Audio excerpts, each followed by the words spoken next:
Salut à tous, on se retrouve aujourd'hui pour une nouvelle vidéo de déballage. Donc une petite vidéo de déballage.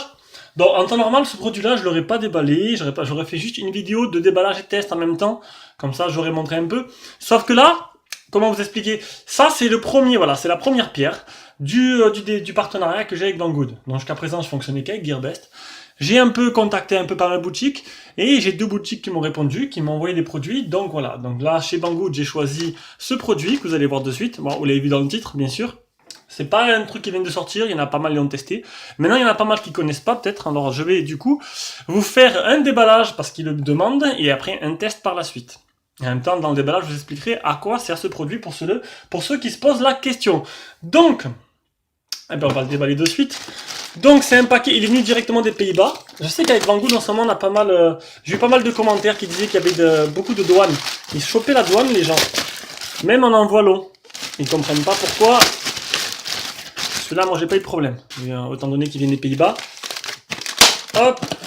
En plus c'est pour la petite histoire, j'avais déjà commandé chez Banggood cette box il y a 2 mois et elle n'était jamais arrivée. 3 mois même.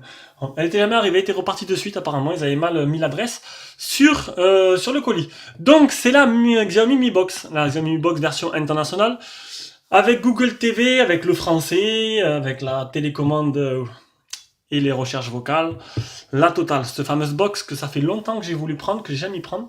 Donc jusqu'à présent je fonctionnais avec des petites box comme ça, donc j'ai la Mini A8S, et j'ai, je sais plus ce que j'ai en bas, une autre box que j'ai pris sur Amazon qui marche très bien.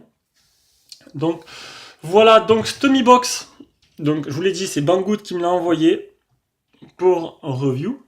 Donc je vais faire bien mon travail, mon travail de reviewer. Donc voilà, je vous mets un lien d'achat directement en dessous de cette vidéo. Bon, celle-là je la vends pas, hein. Elle va remplacer la mienne, elle va être en bas directement dans mon salon. Donc elle fait 65 €. Il y a souvent des codes, qui apparaissent, elles baissent, le prix varie, il monte, il descend. Je l'ai déjà vu à 48 € cette box.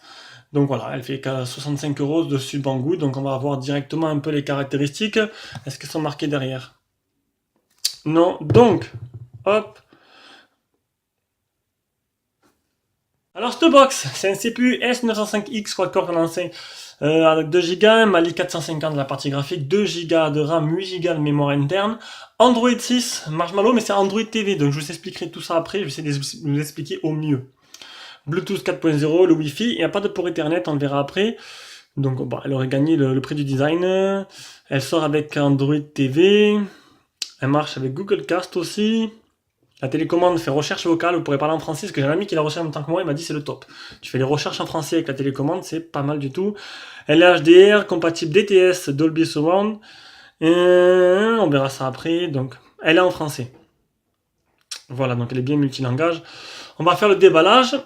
Et on va vous expliquer en même temps un peu à quoi ça sert. Parce qu'il y en a beaucoup qui ne savent pas à quoi sert une box Android. Alors, donc elle est bien scellée, hein, elle est sous le plastique. On va essayer de ne pas abîmer la boîte. Bon, de toute façon, je la garde pour moi, celle-là.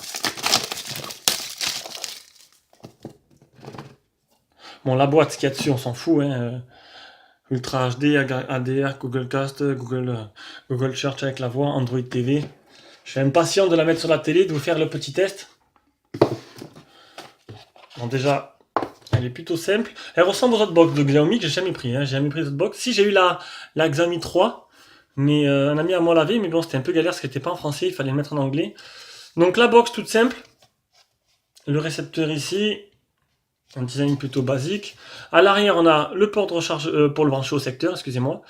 Non, ça c'est le port audio. Le port pour brancher au secteur, un port USB et un port HDMI, c'est tout. Donc elle marche essentiellement au Wi-Fi. Il n'y a pas de port Ethernet. Donc c'est vrai que pour les petites connexions, si vous avez une petite connexion Internet chez vous, la Wi-Fi, ça risque de merder un peu. Donc du coup, ils ont sorti un adaptateur Ethernet. Vous mettez juste un adaptateur Ethernet USB. Voilà, tout simplement. J'en ai un premier prix que j'ai pris sur AliExpress. Je sais pas si ça va marcher. J'ai essayé avec une autre box, c'est pas réussi. Au pire, j'achèterai celui-là qui est officiel. On le trouve assez facilement sur AliExpress ou sur les autres sites, un peu moins de 7-8 €. Donc, la notice, on s'en fout un peu. Voilà. On a le câble HDMI. Ah, le côté Mi, le côté Xiaomi. Le chargeur, c'est sûr que c'est pas la même qualité que ces petites box comme ça, qui marchent très bien d'ailleurs, mais bon, c'est pas la même qualité de finition quand même. Et la télécommande. Alors la télécommande, si je dis pas de bêtises, elle marche comme la télécommande de la U, de la U, de la Wii en fait. Elle aurait un gyroscope à l'intérieur. Alors j'espère que je dis pas de bêtises. Il y a le micro qui est là, donc on peut faire des recherches dessus. Un peu comme Samsung. C'est plutôt sympa. Ils n'ont pas fourni les piles. Donc elle est simple, la télécommande simple. Et niveau qualité, bon ben, ça c'est les télécommandes basiques qu'on trouve sur Android TV. Voilà, ça se vaut, hein. Je m'attendais un peu mieux quand même, c'est du plastique. Elle marcherait en Bluetooth, sa télécommande. On verra bien.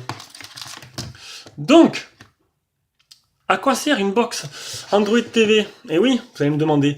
Donc, comment vous expliquer?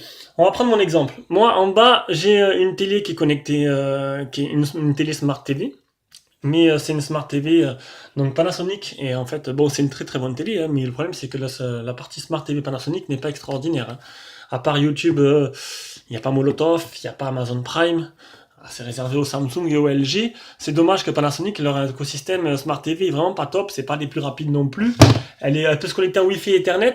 Mais bon, mis à part le navigateur et YouTube, j'ai pas grand chose. Et le problème, c'est que mon nouvel appartement, la nouvelle maison que j'ai acheté, là où j'ai mis la télé, c'est à l'opposé de là où il y a la prise antenne.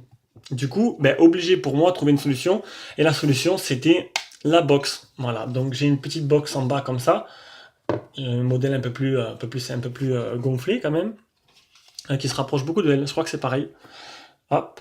Donc c'est une box qui me sert en fait. J'utilise donc en fait.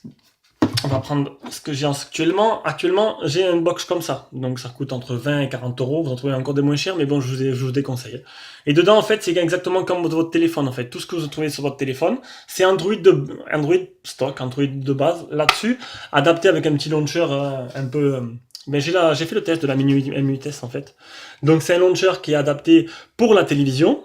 Mais on retrouve le Play Store qu'on retrouve sur le téléphone, donc vous pouvez mettre toutes vos applications comme sur votre téléphone sur cette box. Et ça vous permet d'avoir Molotov, Amazon, Netflix et tout directement sur votre télé. Donc c'est plutôt sympa, assez génétique aussi sur la Panasonic. En mode TV, c'est plus simple. Donc le seul problème de ces box-là, c'est que toutes les applications ne sont pas adaptées à la télé. Et c'est Android de base comme sur un téléphone, donc du coup il faut mettre une souris. Et on peut mettre des applications en APK mais manuelles. Le problème c'est qu'il n'y a pas les mises à jour. Et on peut trouver sur internet les APK de Android TV, mais voilà, on n'a pas les mises à jour qui vont avec, il faudrait le faire manuellement. Donc c'est vrai que c'est pas pratique quand j'utilise Molotov. Je sais pas si certains connaissent, c'est quand même super connu. Pour regarder la télé, ma femme l'utilise, c'est avec la souris, et c'est pas pratique du tout. Dans la Xiaomi, c'est l'écosystème Google TV. Alors Google TV, quelle est la différence avec Android? C'est Android TV plutôt, on va dire. Google TV, Android TV, c'est pareil. Quelle est la différence entre Android TV et Android normal? C'est qu'en fait, Android TV, c'est adapté à la télévision. Tout se passe avec la petite télécommande. Voilà. Tout se passe avec ça. Toutes les applications adaptées à la télé, donc tout se fait avec la télécommande. C'est plutôt pratique. Oui, c'est déjà mieux qu'avec une souris. Le seul truc, c'est qu'en fait, il y a un Play Store, du coup, qui est réservé aux applications compatibles Google à Android TV. Donc, du coup, il n'y a pas énormément de choix.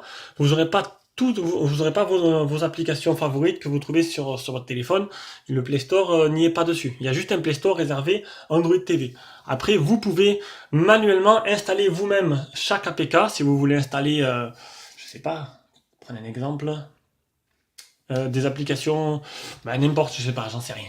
J'ai rien en tête, mais vous voulez installer une application que vous avez sur votre téléphone pour regarder la télé en streaming, comme ARTV. Allez, on prend l'exemple de ARTV, qui est sur le Play Store, qui n'est peut-être pas très légal, mais bon, je vous conseille d'aller voir cette application, elle est plutôt sympa. Ça va vous plaire. Il faudra utiliser avec une souris. Voilà. Parce que ARTV n'est pas fait pour Android TV, donc ça marche à l'ancienne avec la souris. Voilà. Donc, cette box s'adresse à tout le monde. Bon, ceux-là qui ont des télé Samsung, télé LG, qui ont Molotov, Amazon Prime et tout, qui ont déjà pas mal d'applications assez sympas, ce sera peut-être moins utile. Après, vous pourrez jouer aussi avec cette box. Voilà, il n'y a pas de jeu sur Samsung aussi, je crois qu'il y en a, je suis pas sûr. Donc, c'est plutôt sympa. Plutôt sympa. Ceux-là qui n'ont pas de télé Smart TV, du coup, ça apporte ce côté Smart TV à votre télé. Pour les autres, il faut voir votre utilité. Moi, je sais que même si j'ai 2 télé Smart TV, j'ai besoin de ça. La deuxième télé dans la chambre, c'est une Thomson. Et Thomson, c'est un peu dégueulasse, la partie Smart TV, c'est un peu long. Donc avec ça change tout. Et j'utilise aussi pour Kodi. Kodi, j'ai un disque dur multimédia. Et du coup, je vais naviguer dans mon disque dur multimédia avec Kodi, avec toutes les jaquettes, les bandes annonces qui vont avec. Voilà, après, je vais pas m'éterniser, sinon je pourrais en parler pendant 10 heures. J'espère que vous m'avez compris, je vous ai pas trop embrouillé le cerveau. Donc, voilà. Qu'est-ce que je veux dire? Ben, c'est tout. Donc, c'est juste le déballage, où je vous ai expliqué à quoi elle sert. Maintenant, je vais par la suite la mettre sur ma télé, la paramétrer, mettre toutes mes applications favorites. Je vous ferai un petit retour avec un petit test par la suite dessus. Voilà, bisous à tous. J'espère que je vous ai pas trop embrouillé le cerveau. Et donc, si vous avez un lien d'achat, ça vous intéresse, vous avez un lien d'achat en dessous. Maintenant, si vous comprenez toujours pas à quoi ça sert, ben attendez le test. Bisous, ciao.